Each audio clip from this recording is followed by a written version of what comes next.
নমস্কার। কবি সুকুমার রায়ের কবিতা গল্প বলা। এক যে রাজা, থাম না দাদা, রাজা নয় সে রাজপেয়াদা, তার যে মাতুল, মাতুল কিসের, সবাই জানে সে তার পিসে। তার ছিল এক ছাগল ছানা, ছাগলের কি গজায় ডানা। একদিন তার ছাতের পরে, ছাদ কোথা হে টিনের ঘরে, বাগানের এক উড়ে মালি, মালি নয় তো মেহের আলি, মনের স্বাদে গাইছে বেহাগ, বেহাগ তো নয় বসন্ত রাগ। থও না বাপু ঘেঁচা ঘেঁচি, আচ্ছা বলো চুপ করেছি।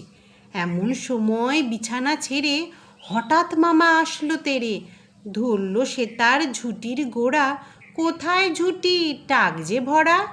হোক না টেকো তোর তাতে কি, লক্ষ্মী ছাড়া মুখ্য ঢেকি, ধরবো ঠেসে টুটির পরে, পিটবো তোমার মুন্ডু ধরে। কথার ওপর কেবল কথা, এখন বাপু পালাও কোথা। নমস্কার।